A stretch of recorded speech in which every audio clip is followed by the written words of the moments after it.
de la inteligencia musical. Pero ¿qué es la música? Es la forma como yo capto, organizo, percibo, interiorizo una serie de estímulos y les doy sentido y armonía. Alguien decía, la música no es simplemente un poco de notas sueltas. Lo que yo escucho no son dos, fas ni res, al menos que tenga un oído musicalmente tan educado, tan entrenado que me permita eso. Las parejas cuando bailan no es, ahora muévete más que viene un do, muévete menos que viene un re. Lo que se baila es todo el sentido y el significado armónico de la pieza. ¿Qué pasa cuando uno desde el punto de vista artístico empieza a darle ese tipo de estimulación a un niño? Incluso la estimulación musical prenatal, difícilmente se podría hacer una estimulación de carácter visual desde el ámbito artístico, pero obviamente los alcances son enormes. Más bien, yo le devolvería a la persona a quien hizo la pregunta, ¿qué podemos hacer nosotros los psicólogos para facilitarles a ustedes que están en el campo artístico, lograr mejores resultados a través de este tipo de entrenamiento y de estimulación en pro de un mejor desarrollo de los niños? Muchas gracias. Doctor Martínez, tenemos muchas preguntas, vamos a tratar de cubrir la mayor cantidad de ellas, entonces les voy a pedir un poco de brevedad con las respuestas. Doctor Martínez, ¿a qué se puede ver el uso elevado de medicamentos en dificultades de comportamiento? ¿Cómo explicaría usted eso?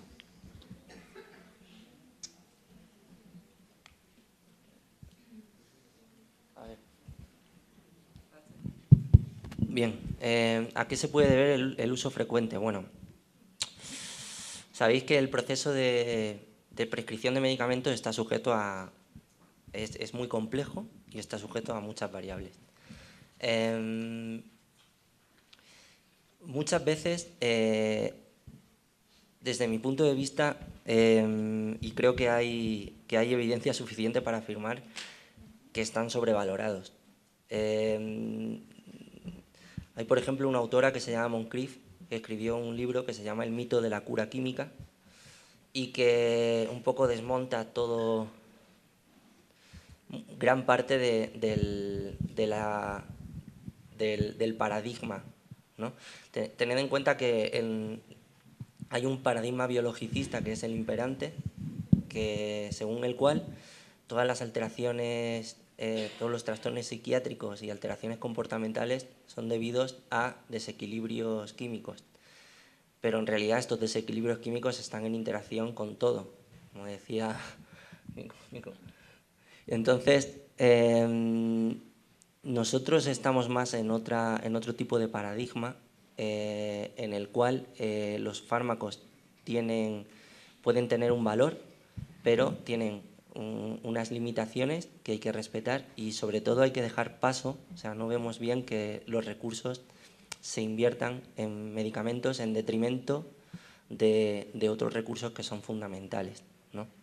El por qué se consigue esto, ya digo que es complejo, que podemos abordarlo luego con más detenimiento, pero que se debe fundamentalmente a que hay muchos conflictos de interés en torno al uso de medicamentos. Gracias. Y a una falta de evaluación de resultados. Gracias, doctor Martínez. Doctor Jaramillo, dos preguntas en una, que tienen que ver con el componente investigativo de la evaluación. La primera es, ¿cómo concibe la evaluación desde la investigación? Y relacionado con esa, ¿una evaluación no psicométrica tiene algún inconveniente de validez y confiabilidad por no ser estandarizada?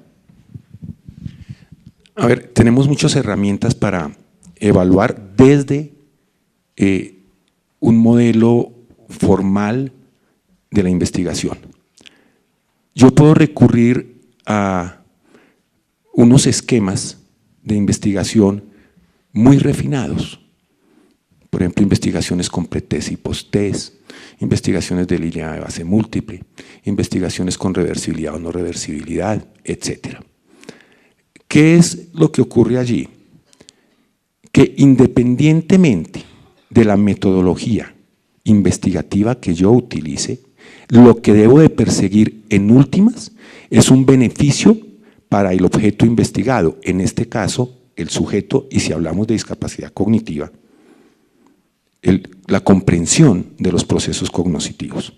Por lo tanto, yo no le veo límites, no veo el motivo para descalificar una u otra línea de investigación, siempre y cuando conlleve a un beneficio para lo investigado. En cuanto a la segunda pregunta, confiabilidad y validez son dos términos básicamente estadísticos, de pronto para las personas que no están familiarizadas.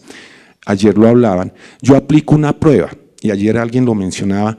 ¿Cómo tengo yo la certeza de que la prueba es confiable? En otras palabras, que mida lo que pretende medir. Uno de los graves problemas de la psicometría es un problema de confiabilidad. Y aunado al problema de confiabilidad, hay un segundo elemento que es la sensibilidad de la prueba. En otras palabras, hay pruebas que son tan sensibles que con cualquier tipo de respuesta me pueden llegar a puntear muy alto o exactamente viceversa. Por el otro lado tenemos el problema de la validez, que se divide básicamente en dos, externa e interna, pero no nos interesa entrar a discutir eso. Una evaluación no psicométrica, de carácter más bien cualitativo, también tiene confiabilidad y validez. Lo que ocurre es que siguen caminos para garantizar esa confiabilidad y la validez diferente. Debido a que los estudios más de carácter cualitativo lo que buscan es eso, la calidad. Yo puedo hacer una prueba para medir la velocidad de desplazamiento del niño, con alta confiabilidad y alta validez. Pero cuando yo lo que quiero medir es, por ejemplo, la estructura lógica de los razonamientos del niño, ¿cómo mido yo eso cuantitativamente a través de una prueba? Hay pruebas disponibles, lo hemos visto, pero no lo suficientemente sensibles. Yo diría, no nos preocupemos tanto por eso. ¿Sí? No nos preocupemos tanto por cuáles son los ingredientes de la comida. Si está buena y alimenta, disfrútela. Muchas gracias. Tengo dos preguntas acá que son para los dos, que dicen libres. Son amplias, bueno, más o menos, pero quiero también invitar a la doctora Gloria, si es el caso, a que aporten estas preguntas. La voy a hacer es, ¿cuál es la diferencia entre inquietud e hiperactividad? Y ¿cuál es el concepto del uso de Ritalina en estos casos? Ritalina.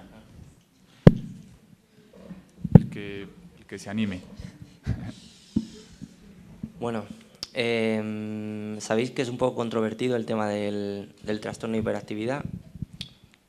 Yo entiendo que no se puede aislar, o sea, que no se puede tratar, como decía antes, como un problema de desequilibrio químico, sino que depende de muchos factores, desde el sistema educativo hasta cómo evaluamos los méritos en la educación de los niños, factores culturales.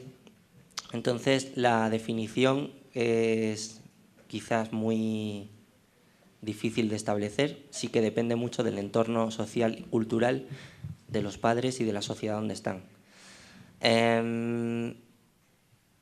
El uso de psicoestimulantes en este tipo de trastornos, si es que hay una base para decir que es un trastorno, es controvertido por lo siguiente. Casi todos los estudios que se han hecho en este tipo de fenómenos con medicación, lo único que evaluaban es a corto plazo la capacidad de concentración de los niños, ¿no?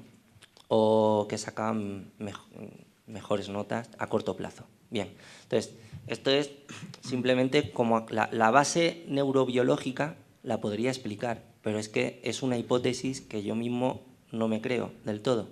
Pero hay una base, ¿no?, que nos han hecho estudiar a todos en los libros y que dice que hay un exceso de actividad de neurotransmisores en ciertas áreas del cerebro y unas deficiencias a nivel cortical y que entonces los psicoestimulantes reequilibran eso. Bien, pero los estudios, como digo, son a corto plazo. Entonces, cualquier niño, cualquier persona que le demos un psicoestimulante, evidentemente va a aumentar su capacidad de concentración al corto plazo. Pero ¿qué pasa a largo plazo?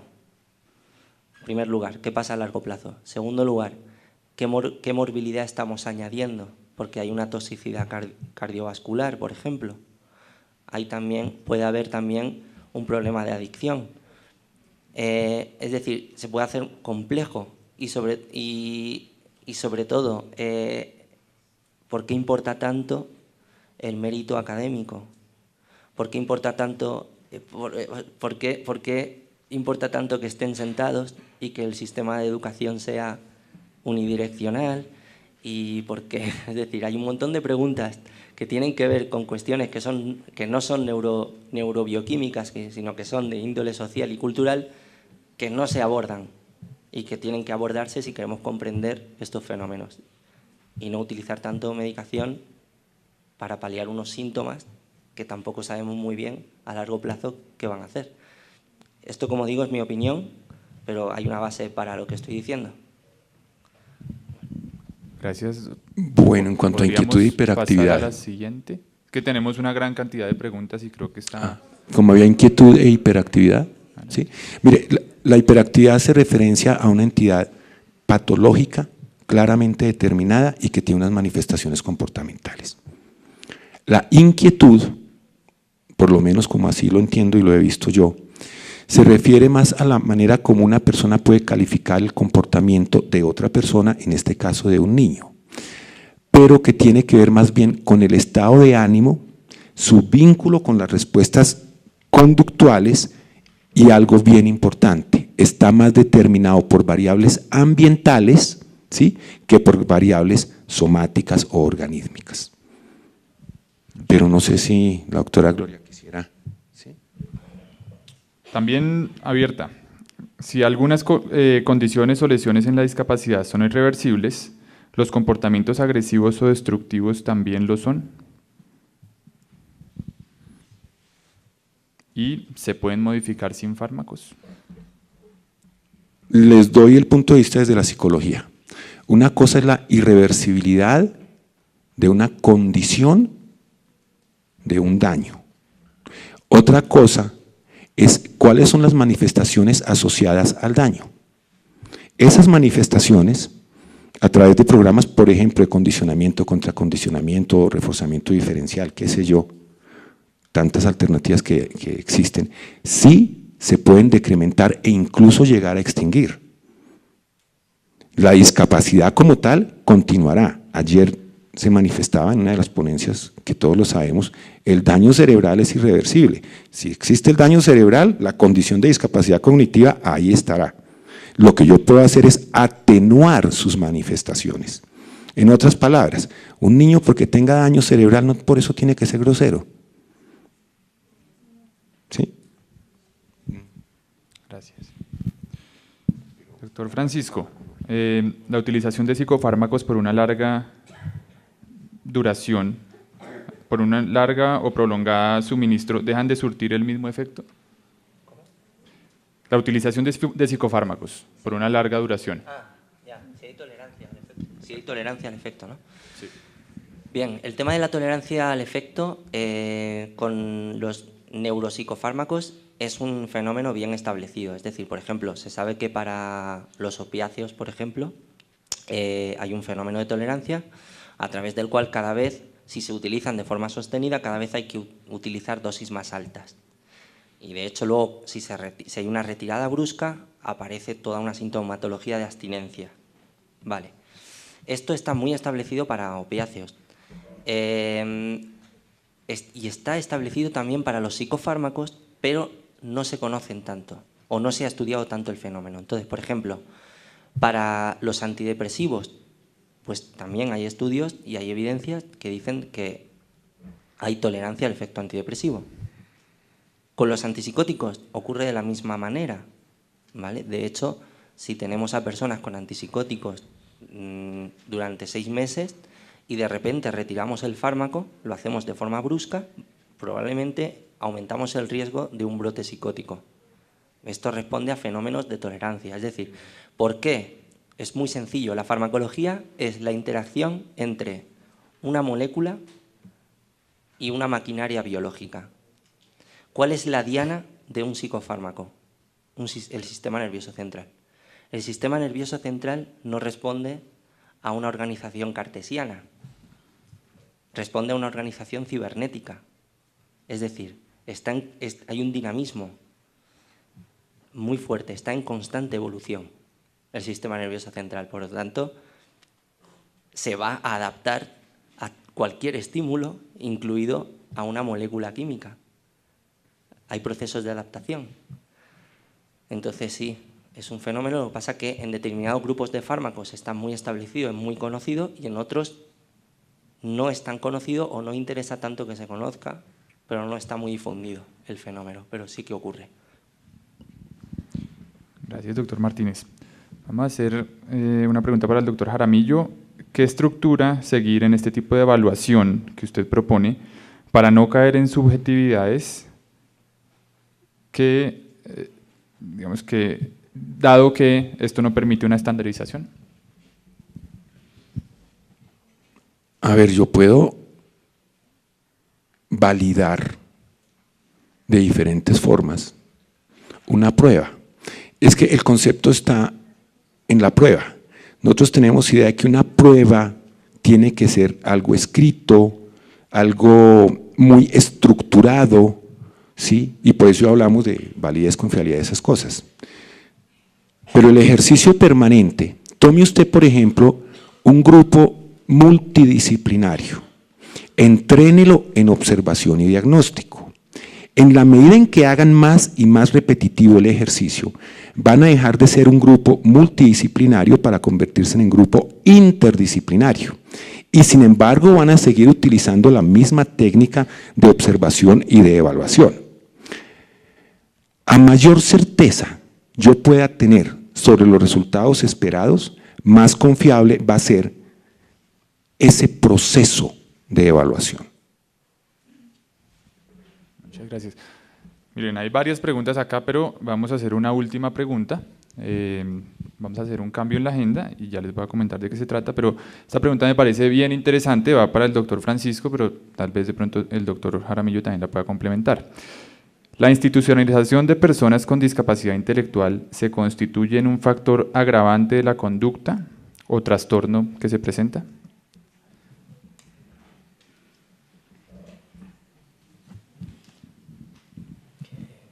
Bueno, yo creo que conceptualmente y en términos generales sí que hay una cierta correlación. Por ejemplo, como hemos dicho antes, el hecho de estar institucionalizados era un factor predictivo independiente de que la persona estuviera en tratamiento con psicofármacos, ¿no? Entonces, la institucionalización, y esto pasa también en otros colectivos, como en personas ancianas de tercera edad, que también están institucionalizadas, el recurso farmacológico se emplea y se emplea de forma masiva. No recuerdo.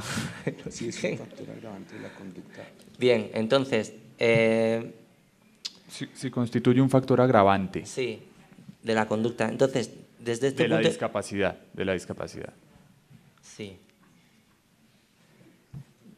Podría ser. O sea, hay mecanismos por los que se podría decir que sí. Pero quizás mi compañero pueda suplementar mejor. Lo que pasa es que la respuesta es bien relativa. Desde mi óptica yo veo lo siguiente. En la misma pregunta, de alguna manera, está la respuesta. Cuando se dice…